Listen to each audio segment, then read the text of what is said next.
Bonjour, bonjour, bienvenue sur les arborescences de Pan. J'espère que tu te portes bien en ce début de mois d'août. On va aller voir ensemble très rapidement, très succinctement, les messages, les énergies, la météo énergétique en cette pleine lune en Verseau. Alors je vais tirer d'abord une carte de l'oracle du Tao pour voir la météo énergétique, dans quelles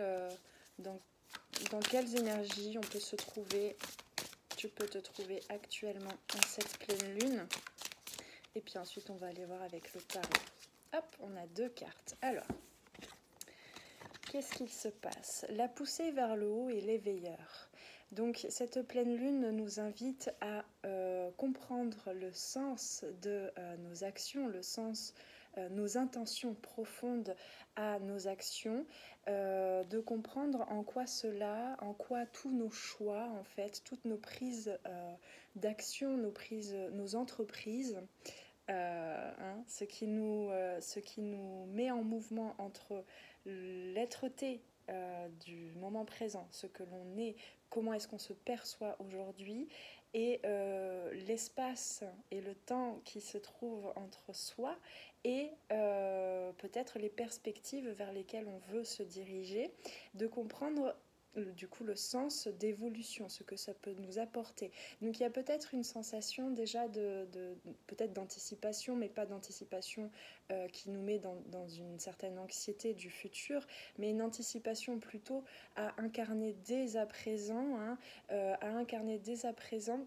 ce que l'on souhaite attirer à soi comme enseignement, donc comment je peux dire ça, comme situation, que ce soit troublant, que ce soit bénéfique, enfin facile, on va dire, plutôt fluide à vivre ou pas, de comprendre qu'est-ce que ça peut nous apporter comme enseignement. Donc qu'est-ce qu'on veut apprendre de soi en fait, hein? C'est vraiment ça la question à se poser en cette pleine lune, c'est qu'est-ce que tu veux attirer à toi de l'ordre de l'enseignement pour aller vers plus de sagesse, plus de connaissances et donc plus de développement, plus d'épanouissement. Ici avec cette carte, tu vois, comme les champignons là qui poussent. Donc il y a besoin aussi, hein, dans un mouvement d'éveil à soi et d'éveil à la vie, de comprendre qu'est-ce qui reste encore de bloquant, de toxique, hein, puisqu'ici ça peut être relié à la manite tumouche, je crois, le champignon qui peut être plutôt toxique. Donc il y a besoin de garder en fait de profiter des énergies estivales en fait qui nous peut-être qui nous reconnectent à quelque chose de plus chaleureux, de ce qui nous fait plaisir, de ce qui nous nourrit au travers des cinq sens. Et il y a une reconnaissance aussi, on est invité à reconnaître un petit peu plus ce qui est encore dans nos croyances, dans nos habitudes du quotidien, ce qui reste encore, qui génère des toxines en fait, qui génère des blocages pour notre poussée vers le haut. Bon, il y a aussi beaucoup d'énergie potentiellement, hein, avec la carte de l'éveilleur, beaucoup d'énergie qui nous traverse, qui peuvent être assez bouleversantes, hein, j'en parlais tout à l'heure, là juste à l'instant. Il y a des importantes modifications, des importantes prises de conscience de son pouvoir intérieur, de sa souveraineté. On va quand même vers les énergies du lion, hein, du signe du lion. Le lion, c'est véritablement cette capacité à ancrer, à incarner totalement son pouvoir intérieur, à être acteur ou actrice de ses prises de décision et même plutôt architecte réellement de ses actions, de ses intentions, hein, de ses prises de choix et de direction. Ok, on va aller voir un petit peu plus loin avec le tarot. Dans quelle énergie, du coup, dans quelle énergie est-ce qu'on est? Oula, je tords les cartes, c'est n'importe comment. Voilà. Et bah oui, tiens donc, on a la carte de la tour, comme c'est ressemblant, n'est-ce pas? Donc la tour, c'est vraiment cette énergie, cette carte, cet arcane majeur du tarot, nous invite vraiment à récolter les fruits, mais de façon très rapide, à récolter les fruits de quelque chose qui était peut-être jusqu'à présent stagnant, qui germait, qui était encore en germination à l'intérieur de notre terreau, hein, et là, soudainement, parce que l'on va vers le haut, physiquement, concrètement, hein, parce que la tour, ça nous parle vraiment du corps, de la matière, de ce qui est concret, de nos ressentis, hein, donc des 5 sens aussi, et de quelque chose qui descend de notre guidance, de notre part divine, de notre sagesse intérieure, et de l'univers et de la vie dans les événements qui sont parfois imprévus, hein. C'est vraiment accueillir l'imprévu avec la tour. Voilà, il y a cette poussée vers le haut et le fait que quelque chose descende soudainement. Et donc c'est vraiment, la tour t'invite en fait à laisser descendre l'esprit, ton esprit, dans le corps, jusque dans la matière. Et ici on a vraiment, hein, ce que tu avais emmagasiné, tel le petit écureuil, ce que tu avais emmagasiné de travail, d'énergie, de travail sur toi, oui, d'énergie vitale, eh bien, ce qui est similaire à ce que tu vibres, même si tu l'as gardé pour toi jusqu'à présent, hein, même si tu l'as accumulé dans ton corps, eh bien, ce qui est similaire descend. Mais quand c'est le moment, hein, c'est vraiment ça. Donc, il y a vraiment besoin de se laisser s'ouvrir à l'imprévisible ici, en cette pleine lune. Et donc il y a je revois là ce mot-clé, un réveil en fanfare. Un réveil en fanfare. Donc peut-être que tu peux avoir l'impression tout d'un coup de te réveiller avec... comment je peux dire ça, une révélation. Voilà, une révélation. Il y a peut-être aussi besoin de, dans son épanouissement, dans son évolution, d'aller aussi révéler aux autres certaines choses que tu gardais pour toi, hein. Peut-être qu'il y a une volonté d'aller aussi communiquer d'une autre façon, avec plus d'authenticité, avec les uns et les autres. Et c'est ça qui va donner aussi du sens, qui va faire comprendre aussi aux autres, à ton entourage, le sens que tu veux donner à ta vie, le sens que tu veux donner à tes projets, à tes actions, parce que tu es le seul ou la seule à comprendre ta vérité, ta réalité. Et c'est en la communiquant, que ce soit verbalement ou que ce soit simplement dans ta façon d'être avant de faire, hein, et donc dans ta façon de faire, de partager au monde, c'est en incarnant cette authenticité-là, ces nouvelles prises de conscience, en osant peut-être aussi ouvrir un petit peu ta cave en fait, hein, tout ce que tu avais emmagasiné comme idée, comme projet, comme nouveau vocabulaire même, hein, dans ta façon de communiquer les choses, et bien c'est là que du coup tu seras en capacité vraiment de recevoir de la part des autres, non pas une confirmation de ta valeur et de la valeur de ce que tu fais, mais plutôt un regain, un retour, comment je peux dire ça, un retour parce que tu auras offert. Hein, c'est vraiment cet équilibre entre le donner et le recevoir, entre le fait d'engranger par toi-même ta créativité, ton énergie dans ce que tu insuffles, dans ce que tu fais, dans ce que tu crées, et du coup en retour l'univers qui te renvoie les outils, les bons outils à venir pour que tu continues de comprendre les ressources, hein, les ressources et le sens de ce que tu fais. Donc vers où ça va nous mener ça là? Vers où ça nous mène tout ça? Hop là! Vers l'as de coupe. L'as de coupe, et puis c'est retourné aussi dans le jeu, le roi d'épée. Donc il y a vraiment cette connaissance bien implantée, bien enclenchée, il y a vraiment cette assise, cet équilibre mental qui est en capacité de générer, de laisser entrer aussi et de laisser émerger de nouvelles émotions. Alors pas forcément de nouvelles émotions, de nouveaux ressentis, de nouveaux sentiments, mais plutôt une nouvelle façon d'aborder, hein, ces émotions, son intelligence émotionnelle, et du coup de l'implémenter vraiment dans ce que tu vis, dans toutes tes actions, dans toutes tes entreprises, hein. Et puis bah oui, on a effectivement, hein, je voyais des papillons ici, hein, on a du coup, parce que tu ressens de plus en plus, enfin tu ressaisis Il y a un nouveau bilan de poser sur cette année passée. Donc tu saisis à nouveau avec plus de nuances, avec plus de profondeur le sens des choses. Hein. C'est vraiment, on est en année 7, hein, l'année 2023, donc c'est véritablement comprendre le sens spirituellement de ce que l'on vit, et donc le sens aussi de, nos, de tous les différents cycles sur notre parcours de vie, ou les derniers cycles beaucoup plus récents de mort et de renaissance. Hein. Euh, voilà, tout ça c'est mis en lumière. Hein. Vraiment, la pleine lune, c'est la lune qui est éclairée de face par le soleil. Donc tout ce qui est en nous est mis en lumière, est exacerbé presque pour être vraiment traité, alchimisé, transmuté. Et ici, on nous parle bien des émotions, mais c'est vraiment les émotions les plus belles énergies que tu veux mettre en mouvement de toi vers l'extérieur et implémenter dans tes projets. Allez, un petit conseil pour terminer avec l'oracle des couleurs. Qu'est-ce qu'on nous dit avec l'oracle des couleurs? On nous dit 3. Ah, bah non, ça c'est 4. Bon.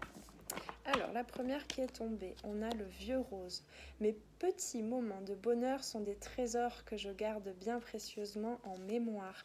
C'est effectivement ces bonheurs d'évolution, hein, tout à l'heure, je parlais de les fruits de ton travail, hein, eh bien, tu les as portés pendant assez longtemps. Hein. On a dans le passé peut-être l'impératrice qui est derrière tout ça, cette énergie de l'impératrice qui est en gestation, qui prend soin, qui gouverne en maternant ces énergies intérieures jusqu'à leur donner naissance. Et bien ici, on a vraiment cette renaissance, hein, de soi, de son être-té dans ses projets. Et donc tous ces même des événements qui ont pu être difficiles par le passé, des événements de comment je peux dire ça, d'évidence, hein, de vidage, de vidange, qui ont pu être des nettoyages énergétiques qui ont pu être compliqués, difficiles ces derniers mois à vivre. Et bien maintenant, ce sont des petits moments de bonheur que tu gardes en mémoire, hein, parce que aujourd'hui, il y a tu sens venir et tu sens déjà cette poussée vers le haut et cet éveil à soi, à toi-même. Donc il y a vraiment un renouveau ici, des petits bonheurs, et ici on te dit bien de bien profiter. C'est en été, on est plutôt dans cette énergie de la cigale plus que de la fourmi, mais ça n'empêche pas que la cigale, elle continue de te guider vers ce travail sur toi, mais peut-être en te connectant plus à la nature, en te connectant plus à ta propre nature, aux petits plaisirs de la vie, à ce qui t'apporte des petits bonheurs, hein, de la simplicité aussi dans la vie. Et tout ça, c'est des trésors que maintenant tu n'as plus envie de les garder en toi, mais tu as vraiment envie de les partager avec ton entourage, avec le monde. Voilà. Ensuite, on a le rose chair. Donc, on reste encore dans le rose, hein, dans le chakra du cœur, dans cette capacité d'amour, de développer de l'amour. Et ici, on te dit, je suis fière de ma polarité féminine, je la fais grandir et je l'utilise avec discernement. C'est effectivement, je te parlais de l'impératrice, mais il y a aussi cet as de coupe. On est plutôt là, ici, dans un éveil à sa polarité féminine, à ses ressentis, à sa sensualité aussi, sa sensorialité, à toute ta richesse d'appréhension de l'extérieur, des événements extérieurs, comment est-ce que tu les ressens au travers de tes différents sens, et qu'est-ce que ça génère comme émotion. Et bien ici, il y a vraiment, hein, c'est pour ça que je te parlais de l'impératrice, il y a effectivement cette belle... ce beau pouvoir en fait qui te permet de te régénérer jusque dans la conscience physique, jusque dans le corps, qui te permet comment je peux dire ça, de prendre, j'ai perdu ma phrase, mais de prendre soin de tout ton être en fait. Hein. Et donc on a effectivement la polarité féminine qui est soutenue par cette polarité masculine, le discernement, le côté plus... analogique, j'entends, analyse, mais du coup avec ta richesse à toi de symbolique, d'imaginaire, hein, on est dans les airs ici, donc avec cette polarité masculine qui accueille, qui soutient les ressentis, qui soutient ta sensibilité, qui soutient tes émotions et qui crée vraiment une sécurité, non plus pour se sécuriser et se protéger, mais vraiment une sécurité qui te permet de pousser vers le haut. Alors ensuite, on a Citrouille.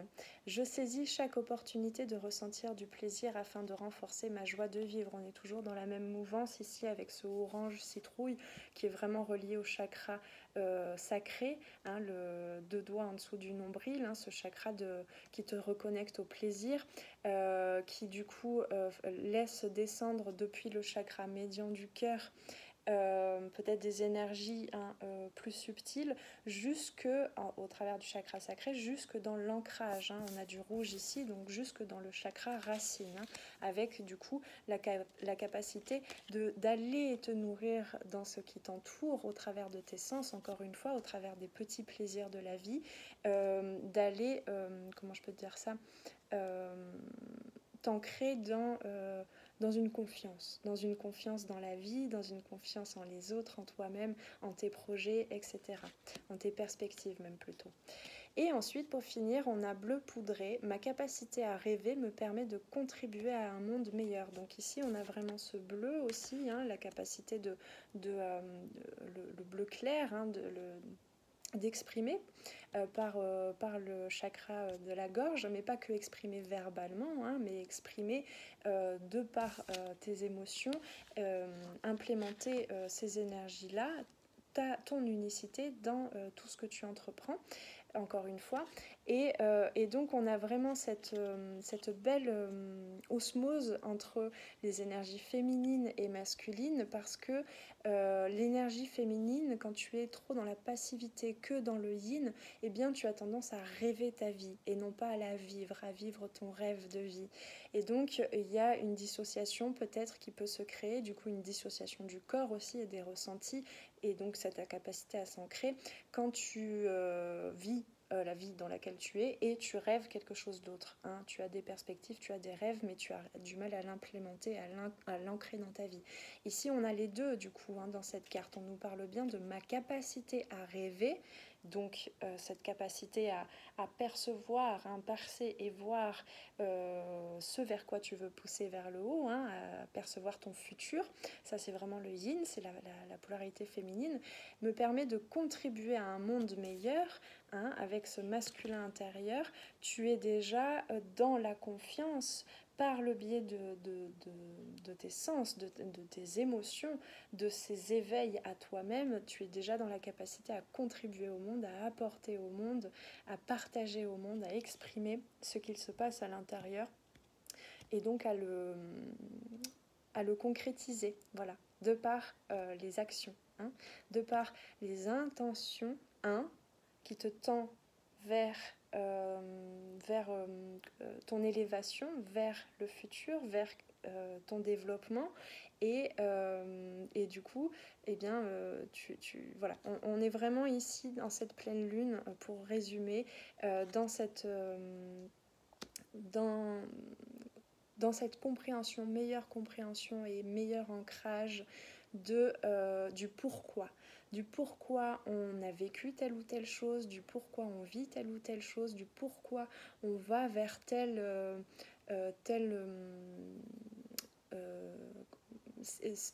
stimulation de sens, de sensorialité. Quel est le besoin, quels sont les besoins, quel est le pourquoi principal de ta vie, de ta contribution au monde, de ta présence, de ton incarnation. Voilà, j'espère que tu m'as suivi, j'espère que cette petite guidance t'aura éclairé un petit peu sur ce qui se trame en ce moment de façon générale, hein, je le rappelle, c'était une guidance générale. Et puis si tu souhaites, tu peux aller visualiser sur la chaîne YouTube Les Arborescences de Pan.